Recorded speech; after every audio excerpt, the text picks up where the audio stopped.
blocos de 200 toneladas movidos com precisão milimétrica, cortes de pedra que requerem tecnologia industrial, marcas de dilúvio no deserto mais seco do planeta. Ao redor do mundo, existem sítios arqueológicos que contradizem tudo o que nos ensinaram sobre as civilizações antigas. A ciência oficial insiste que foram construídos com martelos de pedra e força bruta, mas os números não mentem. As tolerâncias são impossíveis. Os métodos de transporte desafiam a física. E quanto mais tecnologia moderna usamos para estudá-los, menos sentido fazem as explicações tradicionais. 7 mistérios. 4 continentes. Uma verdade incômoda. A evidência física talhada em pedra que demonstra que não sabemos nada sobre nosso passado. Capítulo 1. O Templo do Vale. Sobrevivente do dilúvio. Marcas de água correndo por pedra antiga, no meio do deserto mais seco do Egito. Isso não deveria existir, mas lá estão, gravadas nos muros de uma estrutura que a maioria dos turistas ignora completamente enquanto tiram selfies com as pirâmides ao fundo. O Templo do Vale se encontra bem aos pés da grande esfinge em Giza. É uma construção quadrada, sem adornos, que parece mais uma fortaleza militar que um templo religioso. A maioria das pessoas passa direto. E é que, na verdade, não é precisamente fotogênico comparado com seus vizinhos famosos. Mas os números por trás desta estrutura silenciosa contam uma história que desafia tudo o que sabemos sobre o Antigo Egito. Estamos falando de blocos de pedra calcária e granito que pesam até 200 toneladas cada um. Para que você tenha uma ideia, isso é exatamente o peso de um Boeing 747 completamente carregado. Imagine mover um avião comercial sem guindastes, sem rodas, sem nada mais que força humana e ferramentas básicas. Mas aqui vem o realmente louco. Essas pedras não só foram movidas, foram transportadas de pedreiras localizadas a centenas de quilômetros de distância. O granito vermelho que você vê em algumas seções do templo vem das pedreiras de Assuã, a mais de 900 quilômetros rio acima pelo Nilo. Os blocos de pedra calcária, embora mais próximos, ainda representam um desafio logístico que faria suar qualquer engenheiro moderno. E uma vez que chegaram ao local, foram colocados com uma precisão que beira a perfeição. Não há argamassa entre as pedras. Nenhuma. Os blocos encaixam tão perfeitamente que você não consegue meter nem mesmo uma folha de papel entre as juntas. Mas aqui é onde a coisa fica realmente estranha.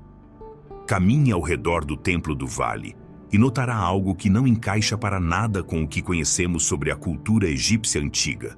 Não há absolutamente nada escrito nas paredes. Nem um único hieróglifo. Nem uma imagem do faraó. Nem uma cena religiosa. Nem sequer uma marca de canteiro. Isso vai contra tudo o que sabemos sobre os antigos egípcios. Esses tipos gravavam seu nome até nos tijolos. Os faraós não conseguiam resistir à tentação de plasmar sua imagem e suas conquistas em cada superfície disponível. Era como sua versão do Instagram, mas em pedra e para a eternidade. O ego egípcio era lendário, e com razão. Haviam construído algumas das estruturas mais impressionantes do mundo antigo. Então, por que este templo, localizado no coração do complexo mais sagrado do Egito, não tem nenhuma única marca de identificação? É como encontrar um iPhone sem logo da Apple. Simplesmente não bate. A explicação oficial diz que o Templo do Vale foi construído durante a Quarta Dinastia, por volta de 2500 a.C., como parte do complexo funerário do faraó Khafre. Supostamente, era o lugar onde se realizavam os rituais de momificação. Mas, cada vez mais, arqueólogos e geólogos começam a questionar esta versão, e a razão está literalmente escrita nas paredes. Robert Schoch, geólogo da Universidade de Boston, tem estudado essas estruturas durante décadas. E o que encontrou o levou a uma conclusão que sacudiu o mundo acadêmico. As marcas de erosão nas paredes do Templo do Vale não foram causadas pelo vento e a areia do deserto. Foram causadas por água, muita água. Água que corria pelas paredes durante períodos prolongados. Mas aqui está o problema. O Egito tem sido um deserto árido durante os últimos 5.000 anos. Não tem havido chuvas suficientemente intensas para criar este tipo de erosão desde que, supostamente, se construiu o templo. As marcas verticais nas pedras contam a história de um clima completamente diferente. Um clima úmido, chuvoso, com precipitações intensas e constantes. Schoch propõe que essas estruturas datam de um período muito mais antigo, possivelmente de 10.000 a 12.000 anos atrás, quando o norte da África era verde e fértil. Era o final da última era glacial, quando todo o planeta estava experimentando mudanças climáticas dramáticas. O Egito não era um deserto. Era uma savana verde com rios, lagos e chuvas regulares. Se Schoch está certo, então estamos vendo evidência física de uma civilização que existiu milhares de anos antes do primeiro faraó. Uma civilização suficientemente avançada para mover blocos de 200 toneladas e colocá-los com precisão milimétrica. Uma civilização da qual não temos registros escritos, mas que deixou sua marca em pedra. E aqui é onde a história toma um rumo que conecta com algo muito maior. Esse período de 12.000 anos atrás coincide com um evento climático conhecido como o Dryas Recente. Foi um retorno súbito a condições glaciais após um período de aquecimento. Os gelos se derreteram rapidamente, os níveis do mar subiram drasticamente e o clima global enlouqueceu. Muitos cientistas modernos confirmaram que durante este período ocorreram eventos climáticos extremos, inundações massivas, mudanças geográficas dramáticas. O tipo de catástrofe que poderia ter apagado civilizações inteiras da face da Terra. A construção do Templo do Vale não parece projetada para impressionar os visitantes ou para abrigar cerimônias religiosas elaboradas. Não há decoração, não há espaços para multidões, não há câmaras secretas cheias de tesouros. O que você tem é uma estrutura maciça, com muros de vários metros de espessura, sem teto, construída como se estivesse projetada para resistir a forças naturais extremas. É como se alguém tivesse construído um refúgio, uma cápsula do tempo feita de pedra, para sobreviver ao que sabiam que vinha. Muros suficientemente grossos para resistir a inundações, sem teto para que a água pudesse drenar, sem decoração porque não havia tempo para luxos. Apenas sobrevivência. As lendas de um grande dilúvio não são exclusivas da Bíblia. Você as encontra em praticamente todas as culturas do mundo. Os sumérios tinham Utnapishtim, os gregos tinham Deucalião. Os hindus tinham suas próprias histórias de inundações que cobriram toda a terra. Os nativos americanos, os aborígenes australianos, as tribos africanas. Todos falam da mesma coisa.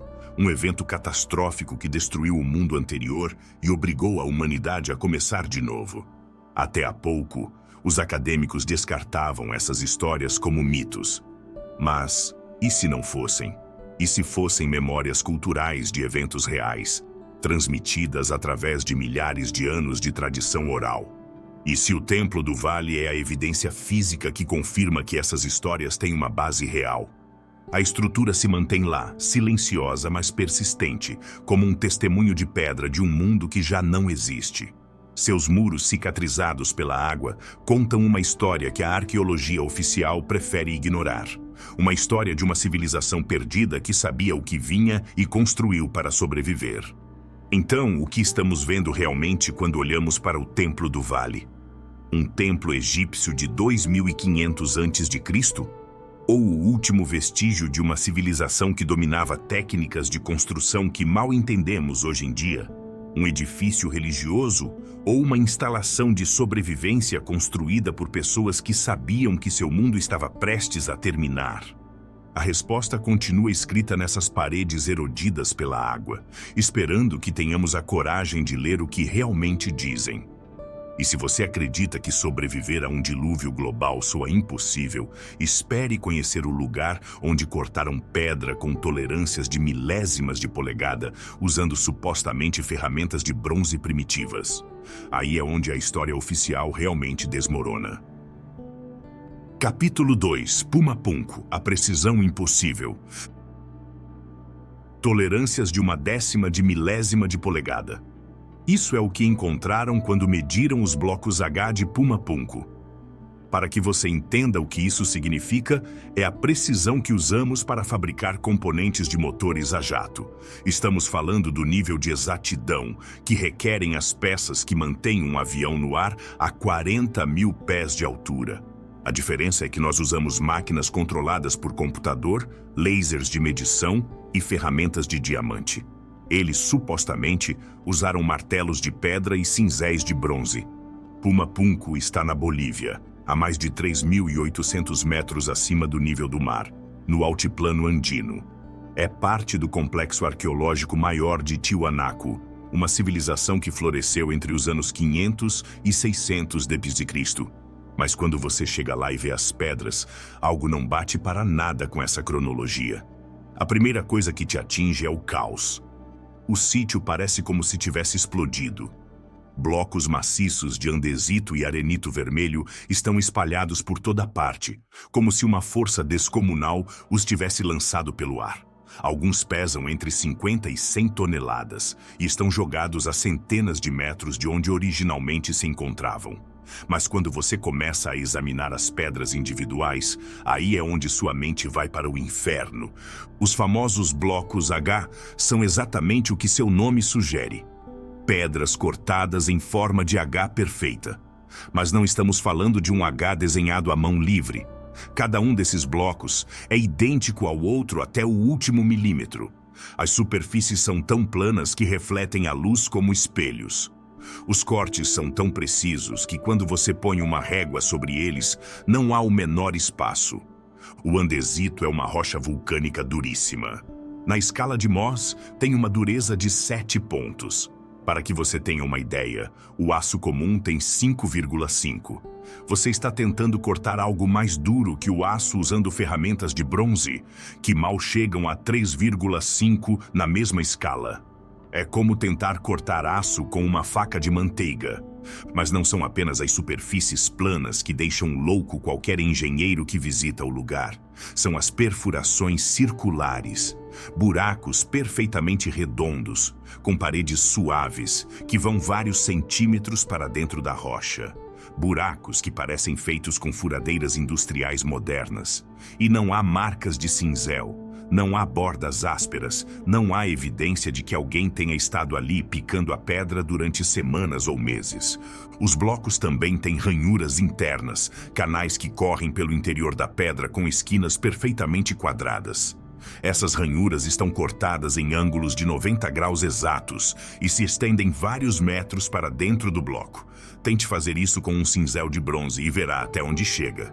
O que realmente te explode a cabeça é que esses blocos estavam projetados para encaixar como peças de Lego gigantes. Cada um tem protuberâncias que encaixam perfeitamente em ranhuras correspondentes de outros blocos. É um sistema de montagem tridimensional tão complexo que os engenheiros modernos precisam de software CAD para entendê-lo completamente. E aqui vem a parte que ninguém consegue explicar. Essas pedras não foram cortadas localmente.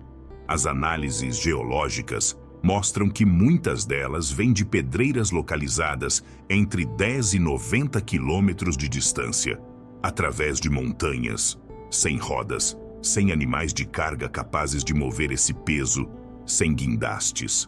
Como diabos moveram blocos de 100 toneladas por terreno montanhoso durante 90 quilômetros?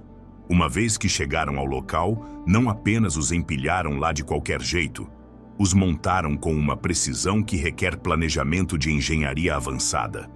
Cada bloco tinha que chegar em perfeito estado, porque não havia margem de erro. Um golpe, uma rachadura, um corte mal feito, e todo o sistema desabaria. Os arqueólogos tradicionais insistem que o povo de Tiwanaku conseguiu isso usando técnicas primitivas. Martelos de pedra para dar forma básica, areia como abrasivo para polir, e muita paciência. Mas quando os canteiros modernos tentaram replicar até mesmo as peças mais simples de Pumapunku usando essas técnicas, falharam miseravelmente. Em 2012, Uma equipe de documentaristas trouxe canteiros especialistas e engenheiros à Bolívia para tentar recriar apenas um dos blocos menores, usando ferramentas que supostamente estavam disponíveis no ano 600 d.C. Depois de semanas de trabalho intensivo, conseguiram produzir algo que vagamente se parecia com a forma geral, mas as superfícies eram ásperas, os ângulos estavam desviados e a precisão era aproximadamente 1000 vezes pior que os originais. Os mesmos canteiros admitiram que para conseguir a precisão de Puma Punku, precisariam de fresadoras CNC, tornos de precisão e ferramentas de diamante. Tecnologia que, oficialmente, não existia há 1500 anos. Então começam a aparecer as teorias desesperadas. Alguns pesquisadores propõem que os antigos bolivianos desenvolveram uma forma de amolecer a pedra usando ácidos vegetais extraídos de plantas amazônicas. Outros sugerem que usaram vibração sônica de alta frequência para debilitar a estrutura molecular da rocha e fazer cortes mais fáceis. Essas ideias soam como ficção científica, mas refletem o desespero dos acadêmicos para encontrar alguma explicação que não envolva tecnologia avançada. Porque se você admite que o povo de Tiwanaku tinha acesso a ferramentas de precisão industrial, então tem que explicar onde estão essas ferramentas, quem as fabricou e por que não há rastro dessa tecnologia em nenhum outro lugar do continente. A terceira opção, que a comunidade científica oficial nem sequer considera, é que Puma Punku não foi construído pela civilização Tiwanaku, que simplesmente o encontraram lá, como nós, e o usaram para seus próprios propósitos, que foi construído por alguém mais, em algum momento anterior, usando tecnologia que não entendemos. O estado atual do sítio apoia esta teoria. Puma Punku não se vê como algo que se deteriorou lentamente com o tempo. Se vê como algo que foi destruído de forma violenta e súbita. Os blocos estão espalhados como se uma explosão maciça os tivesse lançado pelo ar. Alguns estão virados, outros estão enterrados parcialmente, e muitos mostram evidência de ter sido submetidos a forças extremas. Um terremoto? Possível, mas os terremotos não lançam blocos de 100 toneladas a centenas de metros de distância. Uma guerra? Os Tiwanaku não tinham armas capazes de causar este tipo de destruição. Algum tipo de catástrofe natural que não entendemos? Aí é onde as coisas ficam realmente interessantes. Porque quando você começa a estudar outros sítios megalíticos ao redor do mundo, encontra o mesmo padrão. Construções impossivelmente precisas, feitas com técnicas que não conseguimos replicar, destruídas por forças que não conseguimos explicar. Como se tivesse existido uma civilização global, com tecnologia avançada, que foi apagada da história por algum evento catastrófico. Puma Punku não é apenas um sítio arqueológico, é uma pergunta talhada em pedra. Uma pergunta que a ciência oficial prefere não responder, porque a resposta implicaria reescrever tudo o que acreditamos saber sobre o desenvolvimento da civilização humana.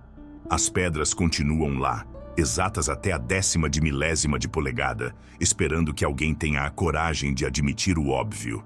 Não sabemos quem as fez, não sabemos como as fizeram, e definitivamente não sabemos por que estão destruídas. Capítulo 3. Ollantaytambo. Os cortes que desafiam a física. Ângulos de 90 graus perfeitos cortados dentro das juntas entre blocos de pedra. Não na superfície, onde qualquer um poderia fazer com paciência e as ferramentas corretas. Por dentro. Em espaços onde é fisicamente impossível meter ferramentas para trabalhar. É como se alguém tivesse pegado uma serra invisível e tivesse cortado a pedra de dentro para fora, deixando esquinas internas tão perfeitas que parecem feitas por máquinas. Mas isso está em Ollantaytambo, no Peru, supostamente construído pelos incas usando martelos de pedra. Ollantaytambo está no Vale Sagrado, a uns 90 quilômetros de Cusco. Era uma fortaleza real e um centro cerimonial inca, mas a parte que realmente frita seu cérebro é o Templo do Sol, especificamente a famosa Parede dos 6 Monólitos. 6 blocos de granito rosa, cada um pesando por volta de 50 toneladas, cortados e montados com uma precisão que faz os engenheiros modernos coçarem a cabeça. A primeira coisa que você nota quando fica na frente desta parede é que não consegue meter nem uma lâmina de barbear entre as pedras. Literalmente. As pessoas têm tentado durante décadas. Os blocos encaixam tão perfeitamente que parecem uma só peça de rocha, sem argamassa, sem cimento, sem nada que os mantenha unidos exceto a pura precisão do corte. Mas isso é apenas o começo. Quando os arqueólogos começaram a estudar a parede mais de perto, encontraram algo que não deveria existir: os famosos cortes internos em ângulo reto. Esses são ângulos de 90 graus perfeitos talhados nas esquinas internas onde se juntam os blocos. Não estamos falando de cortes aproximados que ficam bonitos. Estamos falando de precisão matemática. O problema é que para fazer esses cortes, você precisaria meter ferramentas em espaços de menos de 2 centímetros de largura, trabalhar em ângulos impossíveis e de alguma forma manter uma precisão perfeita enquanto faz isso. Com ferramentas modernas, seria extremamente difícil. Com cinzéis de bronze e martelos de pedra, é simplesmente impossível. Cada bloco também tem protuberâncias que encaixam em recessos correspondentes do bloco vizinho. Não são conexões simples em forma de T. São encaixes tridimensionais complexos, como peças de quebra-cabeças gigantes onde cada superfície e curva de um bloco complementa perfeitamente uma superfície côncava do outro. É engenharia de precisão levada a um nível que nem sequer tentamos na construção moderna. E aqui vem a parte que realmente não tem explicação: a resistência sísmica. O Peru está em uma das zonas sísmicas mais ativas do planeta. Os terremotos são uma realidade constante. Durante os últimos 500 anos, a região foi golpeada por dezenas de terremotos devastadores que destruíram igrejas coloniais, edifícios modernos e praticamente tudo o que se construiu depois dos Incas. Mas a parede dos 6 monólitos continua lá, intacta. Não só isso, mas os blocos se movem ligeiramente durante os terremotos e depois retornam à sua posição original. É como se o sistema tivesse sido projetado especificamente para absorver e dissipar a energia sísmica. Os engenheiros antissísmicos modernos estudam essas estruturas para entender como funciona essa tecnologia que supostamente não deveria existir. A coisa fica ainda mais louca quando você considera de onde vieram essas pedras. O granito rosa não é local. Vem de uma pedreira localizada do outro lado do vale, a uns 6 quilômetros de distância. Mas não só 6 quilômetros em linha reta por terreno plano. Estamos falando de uma rota que inclui descer uma montanha escarpada, cruzar o rio Urubamba e depois subir pelo outro lado até o local de construção. A diferença de elevação entre a pedreira e o templo é de aproximadamente 400 metros. Imagine mover blocos de 50 toneladas subindo uma inclinação de 400 metros de altura. Nossos guindastes mais poderosos teriam problemas com essa tarefa. E uma vez que chegaram lá em cima, não apenas os colocaram lá de qualquer jeito, os montaram com a precisão de um relógio suíço. Os Incas oficialmente não tinham rodas, não tinham animais de carga capazes de mover esse peso, não tinham guindastes e, supostamente, não tinham ferramentas de metal mais duras que o bronze. No entanto, de alguma forma conseguiram transportar e montar esses blocos com uma precisão que desafia as leis da física. As superfícies dos blocos são tão planas que refletem a luz como espelhos. Quando você põe uma régua de metal sobre elas, não há nenhum desvio. As esquinas são tão perfeitas que parecem feitas com máquinas de controle numérico. Não há marcas de cinzel, não há evidência de trabalho de polimento, não há rastro do processo que se usou para conseguir este nível de perfeição. Os arqueólogos oficiais insistem que os Incas conseguiram essa precisão usando técnicas de abrasão. Esfregar as pedras com areia durante meses ou anos até conseguir as superfícies perfeitas. Mas os experimentos modernos para provar esta teoria falharam miseravelmente. A areia não pode criar superfícies perfeitamente planas. cria superfícies côncavas, porque é impossível manter pressão uniforme em toda a superfície durante períodos prolongados. Além disso, se realmente tivessem usado técnicas de abrasão, deveriam existir toneladas de detritos de pedra ao redor do sítio, areia contaminada com pó de granito, ferramentas desgastadas, evidência do processo. Mas não há nada. É como se os blocos tivessem chegado ao local já terminados, prontos para montar. Então começam a aparecer as teorias alternativas. Alguns pesquisadores propõem que os incas desenvolveram algum tipo de tecnologia química para amolecer a pedra. A ideia é que poderiam ter extraído ácidos de plantas amazônicas que temporariamente alteravam a estrutura molecular do granito, permitindo-lhes moldá-lo como plasticina antes que endurecesse novamente. Outros sugerem tecnologia sônica, a possibilidade de que tivessem descoberto frequências específicas que debilitavam as ligações atômicas na rocha, permitindo cortes mais precisos. Essas teorias soam como ficção científica, mas refletem o desespero dos pesquisadores para encontrar alguma explicação que não envolva admitir que não entendemos como foi feito. A terceira possibilidade é que os incas não construíram Ollantaytambo, que encontraram essas estruturas já lá e simplesmente as incorporaram à sua própria arquitetura. Esta teoria explicaria por que as técnicas de construção são tão diferentes de tudo o mais que sabemos sobre a engenharia inca e por que não há evidência do processo de construção. Se você olhar fotos aéreas de Ollantaytambo, pode ver claramente dois estilos arquitetônicos diferentes. As estruturas da parte inferior do sítio são tipicamente incas. Pedras menores, técnicas de construção reconhecíveis, decoração característica. Mas as estruturas da parte superior, incluindo o Templo do Sol, são completamente diferentes. Mais maciças, mais precisas, mais avançadas. É como se duas civilizações completamente diferentes tivessem trabalhado no mesmo sítio em épocas diferentes. Os incas construíram sobre e ao redor de estruturas que já estavam lá, mas nunca conseguiram replicar a tecnologia original. Os cortes internos em ângulo reto continuam lá, desafiando qualquer um que pense que entende a tecnologia inca. São um lembrete talhado em pedra de que há aspectos do passado humano que simplesmente não compreendemos.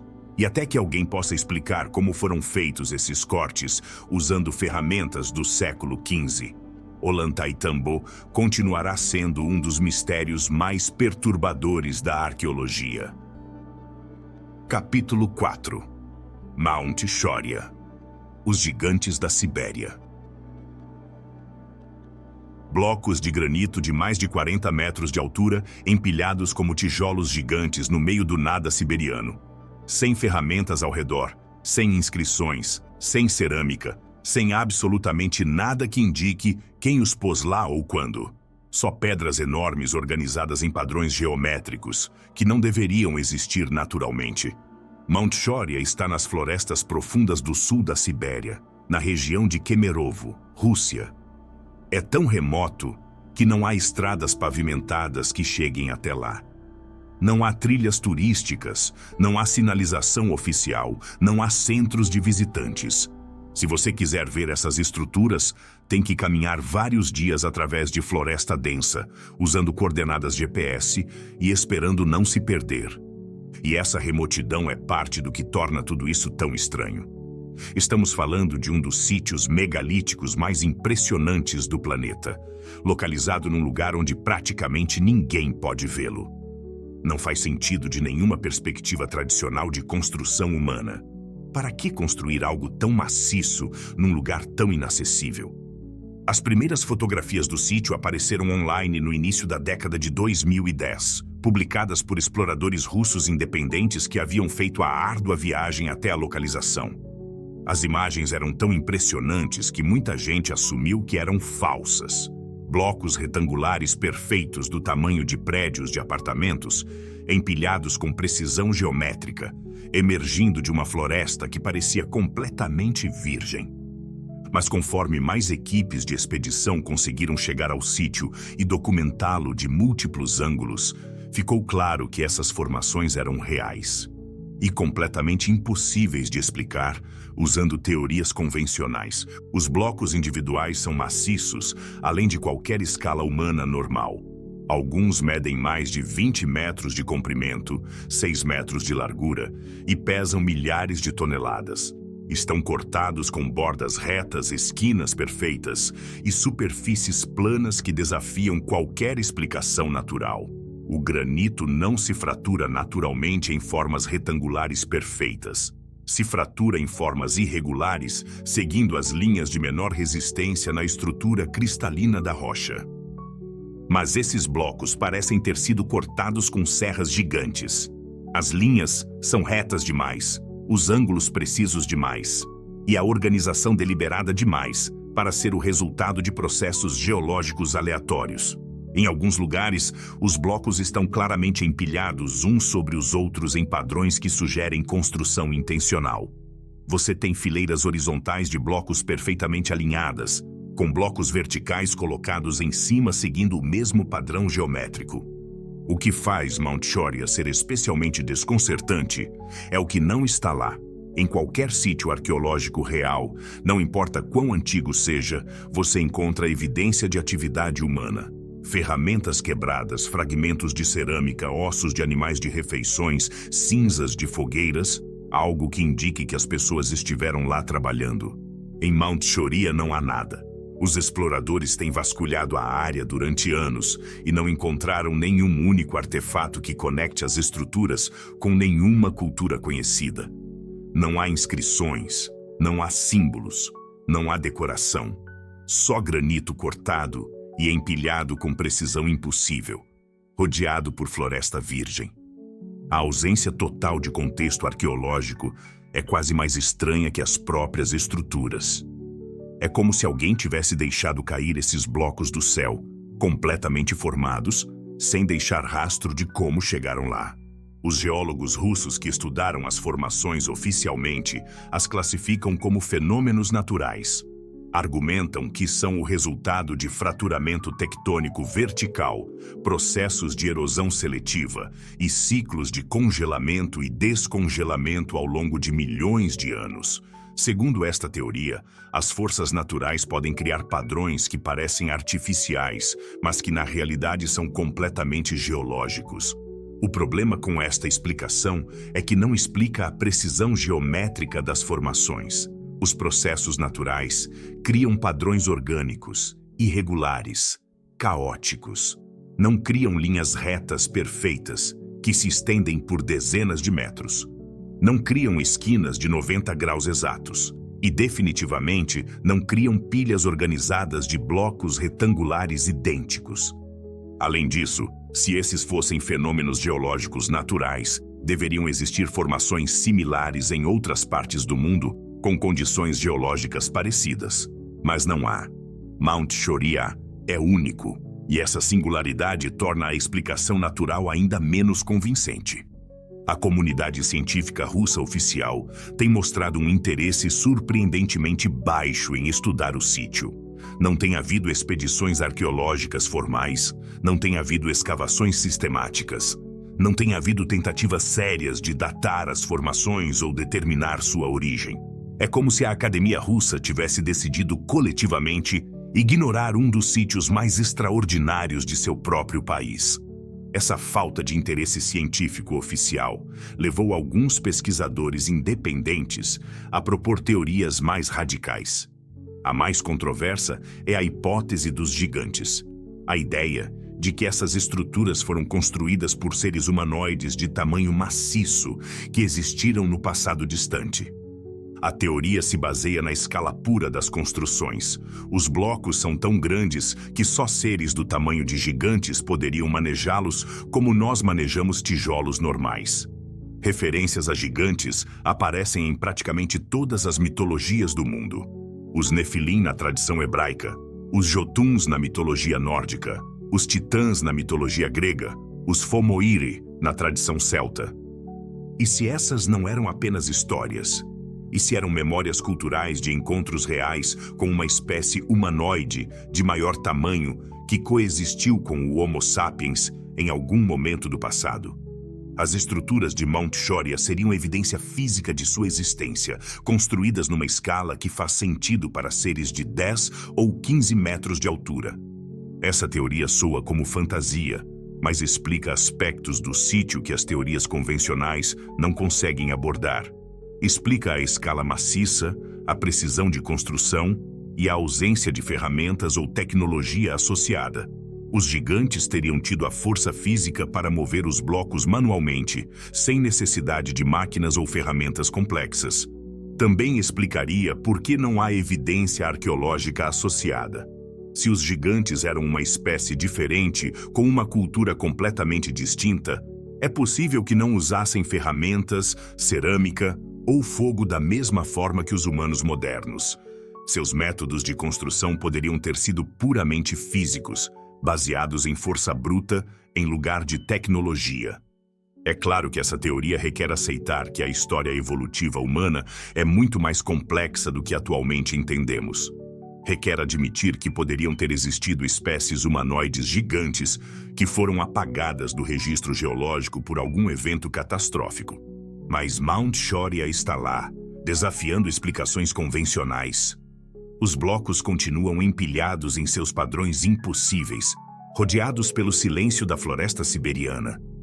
Sem arqueólogos que os estudem, sem turistas que os visitem, sem explicações oficiais que os contextualizem. É como se o sítio estivesse esperando que a ciência oficial tenha a coragem de admitir que não entende tudo sobre o passado do planeta, esperando que alguém faça as perguntas corretas sobre quem ou o que foi capaz de mover blocos de milhares de toneladas no meio da Sibéria pré-histórica. Enquanto isso, os gigantes de pedra continuam montando guarda sobre segredos que poderiam reescrever a história humana, se é que alguém se dá o trabalho de escutar o que tem a dizer. Capítulo 5. Bimini Road. O caminho perdido sob o mar. Um caminho de pedra perfeitamente alinhado sob 6 metros de água cristalina. Blocos retangulares de várias toneladas cada um, organizados numa curva suave que se estende por 800 metros através do fundo marinho. Como se alguém tivesse construído uma estrada e depois o oceano a tivesse engolido.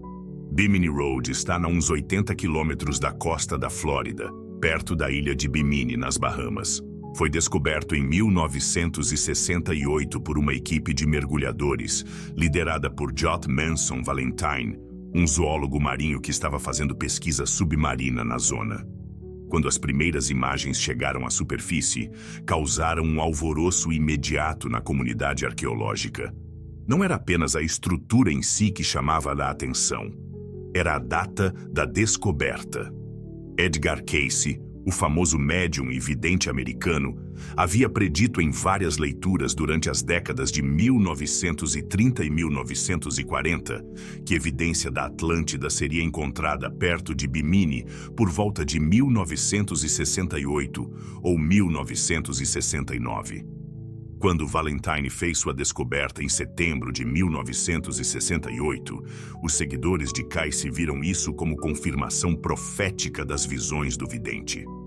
Mas deixando de lado as conexões místicas, a estrutura submarina apresenta problemas arqueológicos reais que vão muito além das predições de videntes.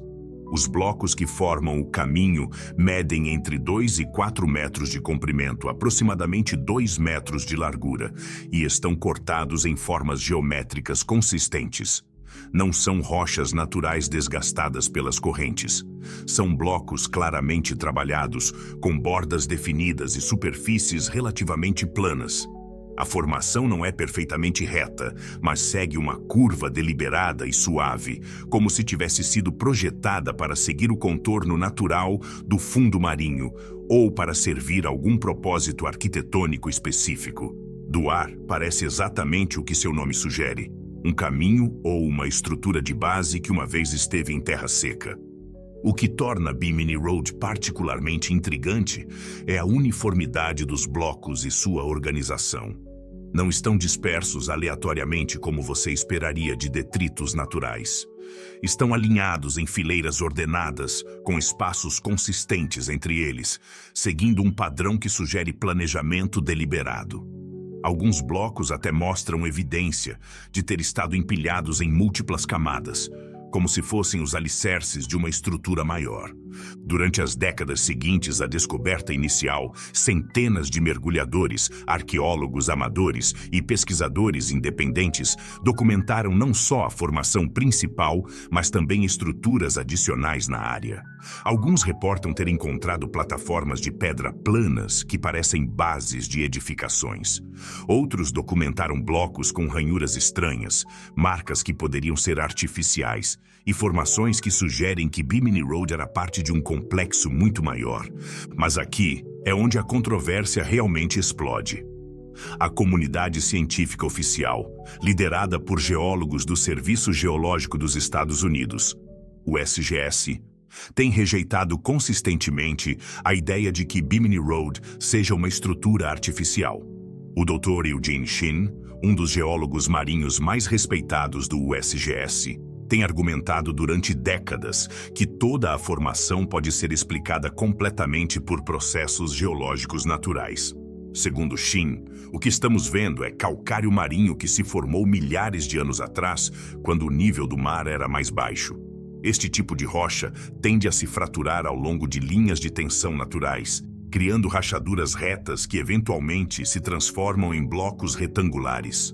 Os processos de dissolução química, a erosão por correntes marinhas e os movimentos tectônicos menores podem fazer com que esses blocos se separem e se assentem em padrões que parecem artificiais, mas que na realidade são completamente naturais. A teoria de Shin tem respaldo científico sólido. O calcário marinho efetivamente se fratura dessa maneira, e há exemplos de formações geológicas similares em outras partes do mundo. Mas os defensores da teoria artificial apontam vários problemas com essa explicação. Primeiro, a escala e consistência da formação vão além do que tipicamente produzem os processos naturais. Segundo, a organização específica dos blocos em padrões ordenados é estatisticamente improvável se fosse puramente aleatória. Além disso, algumas análises sugeriram que certos blocos mostram evidência de trabalho humano, esquinas perfeitas demais, superfícies planas demais e alinhamentos precisos demais para ser naturais. Embora essas análises não tenham sido aceitas pela comunidade científica mainstream, continuam alimentando o debate sobre a origem real da estrutura. A cronologia é outro fator complicado. As análises isotópicas das rochas sugerem idades que vão de 2.000 a 3.500 anos, o que as colocaria num período histórico conhecido. Mas os defensores da conexão com a Atlântida argumentam que a estrutura poderia ser muito mais antiga, possivelmente de 10.000 anos atrás, ou mais, coincidindo com o período em que Platão situou a destruição da Atlântida. O problema é que não há métodos de datação definitivos para estruturas de calcário marinho que possam resolver essa discrepância. A incerteza nas datas deixa a porta aberta a múltiplas interpretações, desde uma construção histórica conhecida até um vestígio de uma civilização pré-histórica. A localização de Bimini Road também adiciona uma camada de intriga ao mistério. Está situada dentro dos limites do infame Triângulo das Bermudas, uma região conhecida por fenômenos magnéticos anômalos, desaparecimentos inexplicáveis de navios e aviões e relatórios de comportamento errático em instrumentos de navegação. Embora não há evidência científica de que Bimini Road esteja conectado com esses fenômenos, a coincidência geográfica alimentou teorias sobre tecnologia antiga, campos de energia e conexões com civilizações perdidas. Milhares de mergulhadores recreativos visitaram o sítio durante as últimas 5 décadas, documentando-o com fotografias, vídeos e modelos 3D. Essa documentação maciça criou um arquivo visual detalhado da estrutura, mas também levou a interpretações conflitantes. Cada pessoa que mergulha lá vê algo ligeiramente diferente, e as interpretações vão de obviamente natural a claramente artificial. A ambiguidade visual da estrutura é parte do que a torna tão fascinante. Dependendo do ângulo de observação, a iluminação e as expectativas do observador, Bimini Road pode parecer uma formação geológica natural ou os restos de uma construção antiga. Essa ambiguidade tem mantido vivo o debate por mais de 50 anos.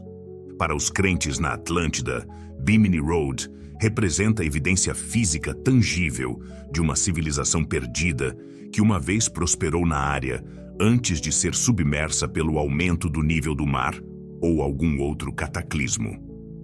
Para os geólogos céticos, é um exemplo perfeito de como os humanos tendemos a ver padrões artificiais em formações naturais, especialmente quando queremos acreditar em algo mais misterioso. Mas talvez a verdadeira importância de Bimini Road não esteja em resolver definitivamente se é natural ou artificial. Talvez esteja no que representa: a fronteira borrada entre o conhecido e o desconhecido, entre a ciência estabelecida e as possibilidades que ainda não entendemos. É um lembrete submarino de que os oceanos do mundo ainda guardam segredos e que nossa compreensão do passado humano continua sendo incompleta. A estrutura continua lá, sob as águas cristalinas do Caribe, esperando que alguém desenvolva métodos definitivos para determinar sua origem. Enquanto isso, continua inspirando expedições, debates acadêmicos e especulações sobre que outros segredos poderiam estar escondidos sob os oceanos do mundo. Cada mergulho a Bimini Road é uma viagem à ambiguidade, onde a linha entre a geologia e a arqueologia se confunde sob 6 metros de água salgada.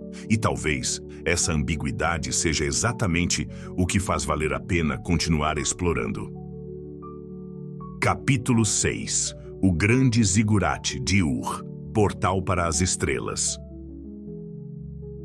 Tijolos magnetizados em uma construção de 4.100 anos de antiguidade.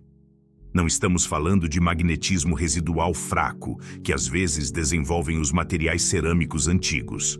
Estamos falando de magnetização suficientemente forte para ser detectada por instrumentos modernos, em uma estrutura que supostamente foi construída usando apenas técnicas primitivas da Idade do Bronze. O Grande Zigurate de Ur se ergue no deserto do sul do Iraque, perto da cidade moderna de Nasiriyah. Foi construído por volta de 2100 a.C., por ordem do rei Ur-Nammu, da terceira dinastia de Ur, dedicado ao deus lunar Nana. É uma pirâmide escalonada massiva, com uma base retangular de mais de 60 metros de comprimento e uma altura original de aproximadamente 30 metros, construída inteiramente com tijolos de adobe secos ao sol e tijolos cozidos. À primeira vista, parece um projeto arquitetônico impressionante, mas compreensível para sua época. Os mesopotâmicos eram especialistas em construção com tijolos, tinham uma sociedade bem organizada, e os zigurates eram fundamentais para sua cosmovisão religiosa. Mas quando você começa a examinar os detalhes técnicos e a evidência arqueológica associada, aparecem anomalias que não se encaixam com o que sabemos sobre a tecnologia suméria. A primeira anomalia são as tábuas de argila encontradas nas câmaras do templo adjacentes ao zigurate. Essas tábuas contêm cálculos astronômicos de uma precisão que não deveria ter sido possível sem instrumentos ópticos avançados. Estamos falando de rastreamento preciso de ciclos planetários, predições exatas de eclipses lunares e solares, e mapas estelares que mostram constelações com uma precisão que os astrônomos europeus não conseguiram até o século XVII. Os sumérios supostamente não tinham telescópios, não tinham instrumentos de medição precisos e viviam em uma época onde a maioria da humanidade mal havia desenvolvido a escrita. No entanto, seus cálculos astronômicos são tão exatos que os astrônomos modernos os usam como referências para reconstruir eventos celestiais históricos. Como desenvolveram esse conhecimento? A resposta oficial é observação paciente durante séculos, transmissão oral de dados astronômicos e uma dedicação cultural extraordinária ao estudo do céu noturno. Mas quando examina a complexidade matemática envolvida em predizer eclipses e mapear movimentos planetários, essa explicação começa a soar insuficiente. A segunda anomalia está na construção mesma do zigurate. Certas seções da estrutura mostram técnicas de reforço que não eram típicas da época. Alguns tijolos estão reforçados com materiais que não se encontram naturalmente na região mesopotâmica. Outros mostram padrões de colocação que sugerem conhecimento de engenharia sísmica, apesar de que a Mesopotâmia não está em uma zona particularmente ativa sísmicamente. Mais estranho ainda, alguns dos tijolos no núcleo da estrutura mostram propriedades magnéticas fracas, mas detectáveis. As análises confirmaram que essa magnetização não é o resultado de exposição a campos magnéticos modernos ou processos de deterioração natural. Parece estar incorporada no material mesmo, como se os tijolos tivessem sido expostos a campos eletromagnéticos intensos durante sua fabricação ou instalação. A terceira anomalia são os símbolos gravados em certas seções da base do zigurate. Muitos desses símbolos são reconhecidamente sumérios, mas outros não coincidem com nenhum sistema de escrita conhecido da Mesopotâmia. Alguns, inclusive, mostram similitudes surpreendentes com símbolos encontrados em culturas completamente não relacionadas em diferentes continentes, sugerindo conexões culturais que não deveriam ter existido em 2100 a.C. Essas anomalias levaram alguns pesquisadores a propor teorias alternativas sobre o propósito real do zigurate. A teoria mais controversa, popularizada por escritores como Zecharia Sitchin, sugere que a estrutura não era apenas um templo religioso, mas uma interface tecnológica projetada para comunicação com os Anunnaki, seres extraterrestres que, segundo as tábuas sumérias, desciam do céu. Segundo essa teoria, o design escalonado do zigurate não era apenas simbólico, mas funcional, atuando como uma espécie de antena ou dispositivo de comunicação. Os materiais magnetizados teriam servido para amplificar ou dirigir sinais eletromagnéticos. As alinhações astronômicas precisas teriam permitido comunicação com localizações específicas no céu, em momentos específicos. A comunidade arqueológica mainstream rejeita essas ideias como especulação sem fundamento, argumentando que os sumérios eram perfeitamente capazes de alcançar seus avanços astronômicos e arquitetônicos usando apenas conhecimento humano e observação dedicada. Assinalam que muitas civilizações antigas desenvolveram astronomia sofisticada sem ajuda extraterrestre e que as anomalias técnicas podem ser explicadas por técnicas perdidas ou mal entendidas. Mas o zigurate continua levantando perguntas incômodas. As análises eletromagnéticas do local detectaram leituras anômalas que não estão presentes em estruturas mesopotâmicas similares. Alguns pesquisadores reportaram interferência em equipamentos eletrônicos quando trabalham perto de certas seções do zigurate, embora esses reportes não tenham sido verificados oficialmente. As referências aos Anunnaki nos textos sumérios são particularmente intrigantes, porque descrevem esses seres em termos que soam notavelmente similares a descrições modernas de encontros extraterrestres. Os Anunnaki são descritos como chegando do céu em veículos brilhantes, possuindo tecnologia avançada e tendo conhecimento superior sobre astronomia, agricultura e metalurgia. Essas descrições representam encontros literais com visitantes extraterrestres ou são metáforas religiosas para fenômenos naturais que os sumérios não podiam explicar cientificamente? Os textos são ambíguos e diferentes acadêmicos os interpretam de maneiras completamente diferentes. O que não é ambíguo é que o zigurate foi projetado com uma precisão astronômica extraordinária. Sua orientação está alinhada com eventos celestiais específicos relacionados ao culto lunar de Nana. As escadas e plataformas estão posicionadas para criar linhas de visão precisas para certos objetos celestes em datas específicas do calendário sumério. Essa precisão astronômica vai além do que seria necessário para propósitos religiosos básicos. É como se a estrutura tivesse sido projetada por astrônomos profissionais que entendiam mecânica celestial a um nível que não se tornou comum na civilização humana até milhares de anos depois. Os cálculos requeridos para essas alinhações envolvem trigonometria avançada, compreensão da precessão do eixo terrestre e conhecimento detalhado de ciclos planetários complexos. Os sumérios supostamente acabavam de inventar a roda e estavam começando a experimentar com a metalurgia do bronze. De onde tiraram o conhecimento matemático e astronômico para criar essas alinhações precisas? O zigurate também mostra evidência de ter sido modificado e expandido várias vezes durante sua história, sugerindo que diferentes gerações de construtores continuaram refinando seu design. Mas cada modificação manteve as alinhações astronômicas originais, indicando que o conhecimento técnico necessário para essas alinhações se preservou através de séculos. Hoje em dia, o grande zigurate de Ur se mantém como um dos locais arqueológicos mais enigmáticos da Mesopotâmia. Sobreviveu a 4.100 anos de guerra, erosão e negligência, e continua funcionando como observatório astronômico para os arqueólogos modernos que estudam suas alinhações. Mas as perguntas fundamentais permanecem sem resposta. Como desenvolveram os sumérios seu conhecimento astronômico extraordinário?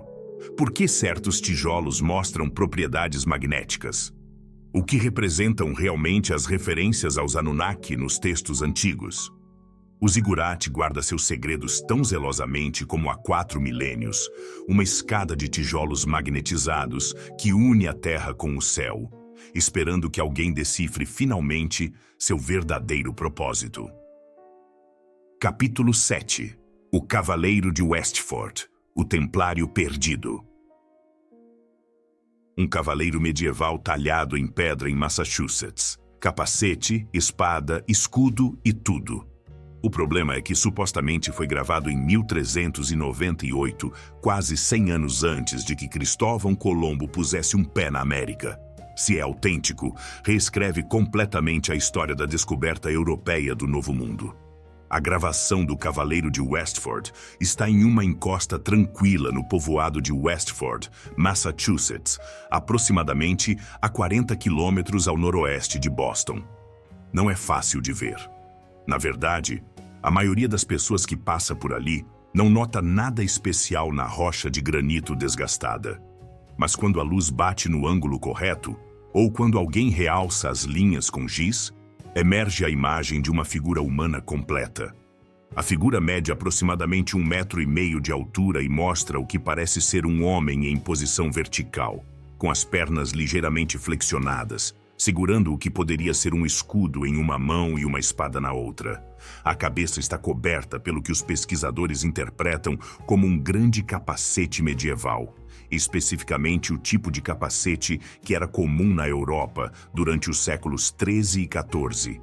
A gravação foi redescoberta oficialmente em 1960 por Frank Glynn, um pesquisador amador local.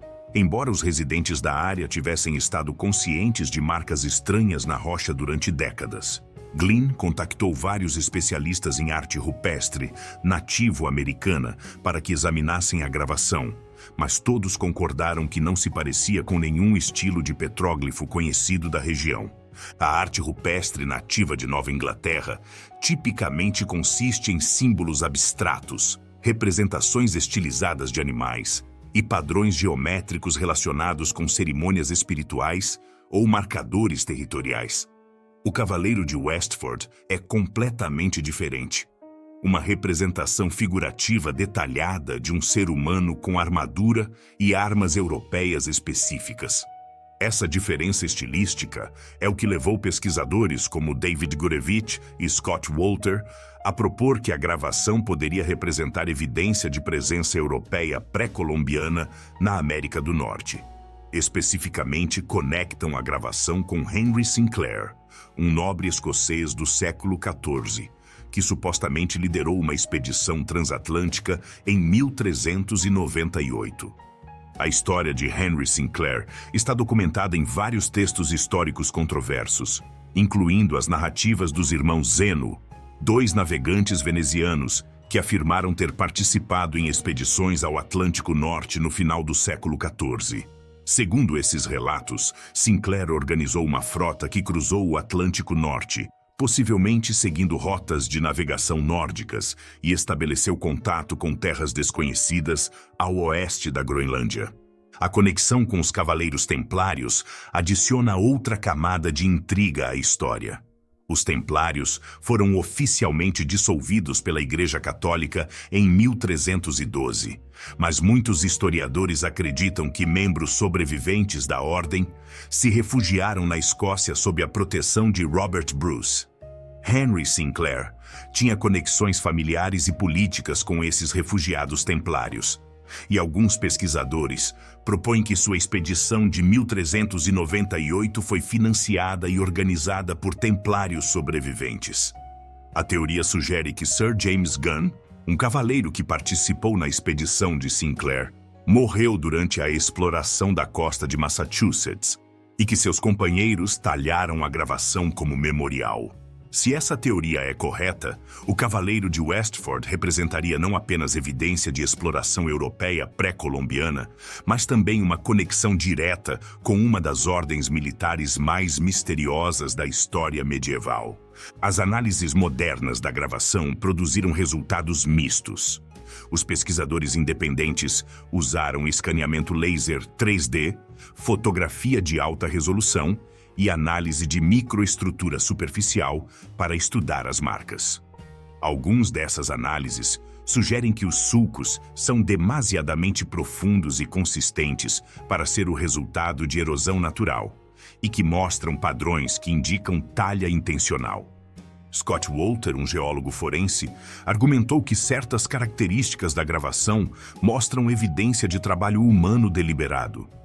Assinala que as linhas têm profundidade consistente, que seguem contornos que não correspondem a padrões de erosão natural e que, em algumas áreas, mostram marcas de ferramentas que sugerem talha com instrumentos de metal.